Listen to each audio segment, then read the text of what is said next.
Magandang araw sa inyong lahat at welcome sa aking channel.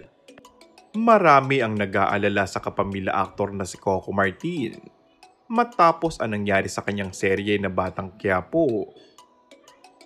Ayon kasi kay Coco, isinugod siya sa ospital dahil sa isang aksidente na kung saan natumba ito sa motor habang kinukuhaan ng isang eksena.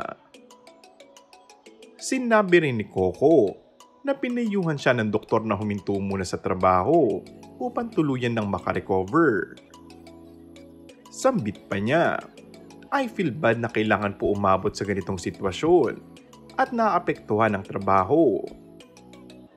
I love doing my own stunts and fight scenes. Pero syempre, hindi may iwasan ng aksidente. I just had another injury. Aminado din ng aktor na minsan ay nagkakasakit na ito sa sunod-sunod na trabaho.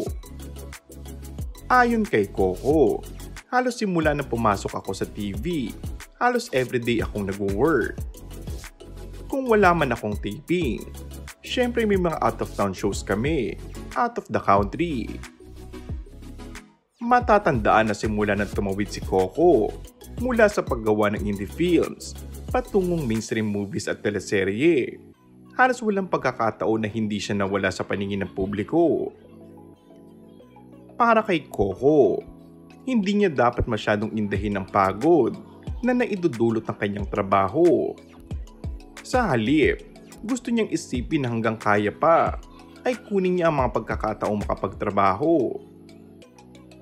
Kaya sabi ko nga, ito yung panahon para makapag-ipon ako. Kumbaga, ang tagal kong hinintay ito. Ang tagal kong pinagsumikapan. Bakit ko pa pakakawalan?